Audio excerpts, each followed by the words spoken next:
Good afternoon. This is Isaac Boros, and today is Monday, the 14th day of September. For the past few weeks, we've talked a little bit about monastic persons and monastic issues. And today, the 14th of September, is the Feast of the Holy Cross, sometimes called the Feast of the Exaltation of the Holy Cross or the Triumph of the Holy Cross. It is not particularly a monastic festival, although, just to have one of those monastic connections, St. Benedict in his rule says that winter, the observance of winter schedules, begins from the Feast of the Holy Cross. So beginning tomorrow, the offices would be slightly different, the diet would be slightly different, the daily schedule would be slightly different. Be that as it may. This festival recalls three separate events. The finding of the true cross by St. Helena, the mother of Constantine. Around the year 327, Bishop Macarius of Jerusalem made excavations around the site of Calvary, as well as the Holy Sepulchre. And it was in the course of these excavations that the wood of the cross was recovered. It was determined by Macarius to be authentic, and for these relics, Constantine built the Basilica of the Holy Sepulchre in Jerusalem. That's the second event, the dedication of that church. And the third is the so-called restoration of the true cross to Jerusalem in the year 629. The Byzantine Emperor Heraclius rescued the relics from the Persian Emperor Khosroes II. Khosroes had conquered Jerusalem 15 years earlier in 1614, and Heraclius rescued these relics in the year 629. So those three events are at the root of this festival. I'd like to share with you three hymns about the Holy Cross. One of my favorites, a very old one quite a bit newer, and finally one of the so-called old hymns that you probably all know. The first one is Vexilla Regis Prodeunt, and I'll sing for you the first verse to the tune that I know it. Vexilla Regis Prodeunt, fulget crucis mysterium, quo carne canis conditur, suspensus est patibulo. That's the first verse of a hymn composed by Venantius Fortunatus, who died at Poitiers in France in the year 609.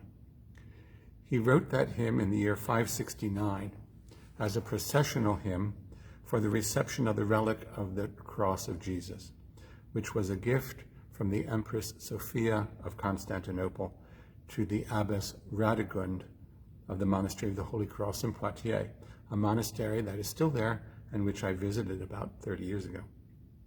The original text had 8 strophes. Greg Shear, writing about the text in 1997, said, "Nowhere is the work of the cross more poignantly portrayed as in these immortal lines."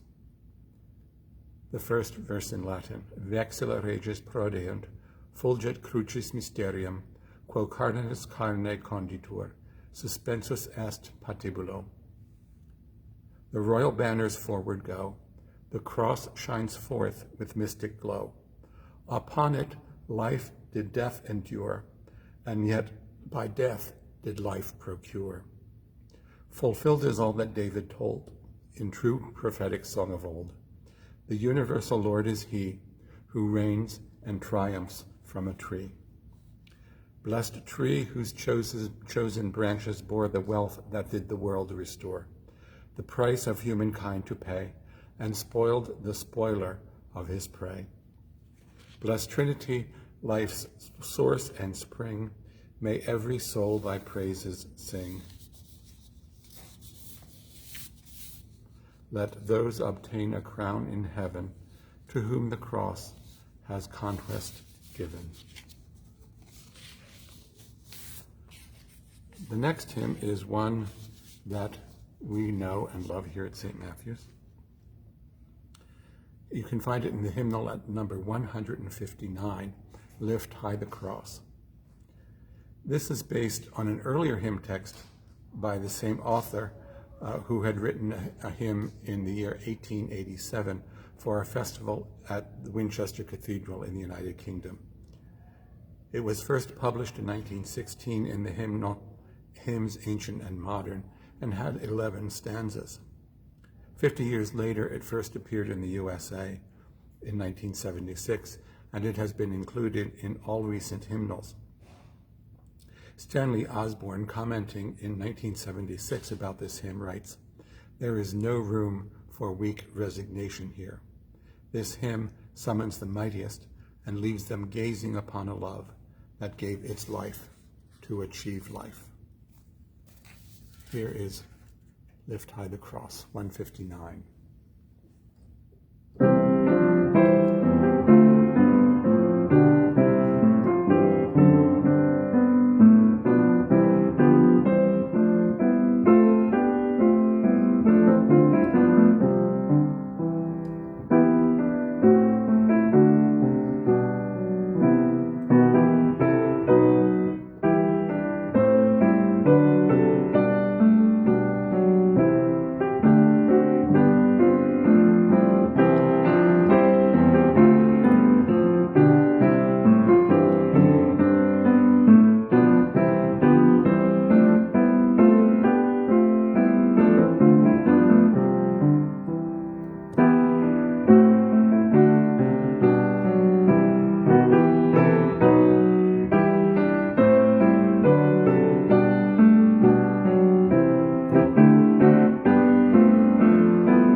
In case you don't have a hymnal at home, here is the refrain and 2 of the verses. Lift high the cross, the love of Christ proclaim, till all the world adore his sacred name. Come, Christians, follow this triumphant sign, the hosts of God in unity combine. O Lord, once lifted on the glorious tree, as thou hast promised, draw the world to thee. So shall our song of triumph ever be, praise to the crucified for victory. Lift high the cross, the love of Christ proclaim, till all the world adore his sacred name. The last hymn I'd like to share with you is one of those old-timey hymns, The Old Rugged Cross. You can find it in the Methodist hymnal at number 504. It was composed by George Bernard in 1912 with some assistance from Charles Gabriel, who also wrote His Eye is on the Sparrow and I Stand Amazed in the Presence, which you can find in the hymnal at 371. This is one of those hymns which is widely loved by many, but which leaves many others rather unmoved. In 1967, Eric Routley, one of the great hymnographers and authors of the mid-20th century, wrote that this text is, quotation, a monstrous blasphemy. I believe it to be wrong, misleading, and spiritually wicked to treat the cross as affectionately as this lyric does. Even so, I do not regard myself as having come to the end of the evidence. I may yet learn that with all its unspeakable vulgarity, it has said something authentic to somebody.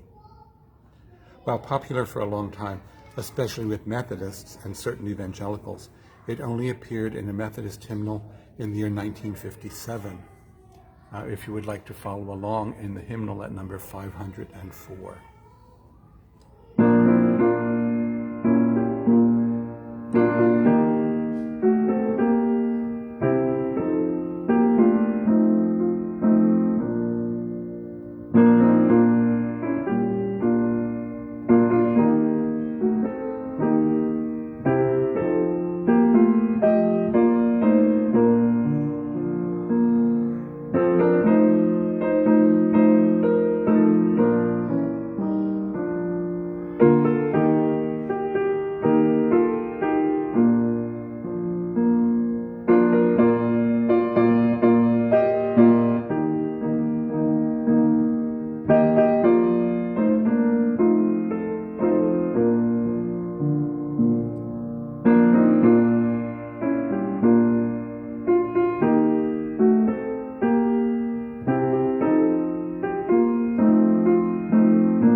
In case you don't remember the text of that hymn, on a hill far away stood an old rugged cross, the emblem of suffering and shame.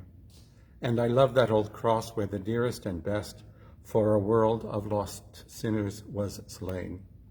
So I'll cherish the old rugged cross till my trophies at last I lay down. I will cling to the old rugged cross and exchange it someday for a crown. Oh, that old rugged cross, so despised by the world, has a wondrous attraction for me. For the dear Lamb of God left his glory above to bear it to dark Calvary. So I'll cherish the old rugged cross till my trophies at last I lay down. I will cling to the old rugged cross and exchange it someday for a crown.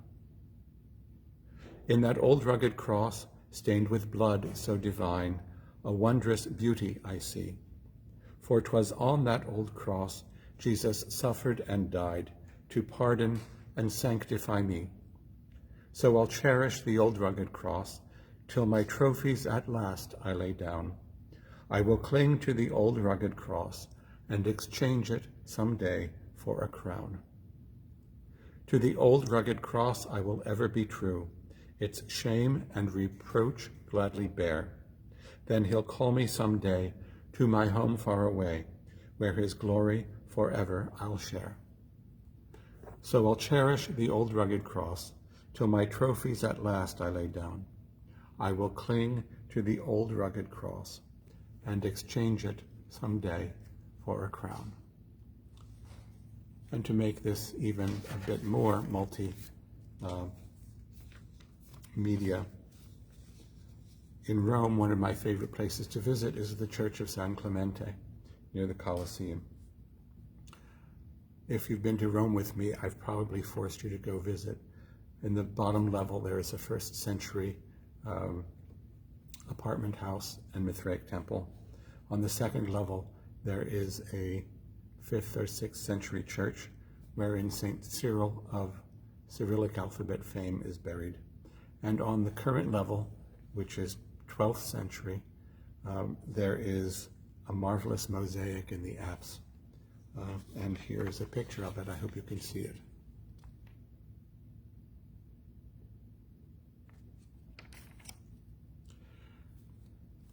The mosaic portrays the cross of Jesus as the tree of life. Here's a close-up.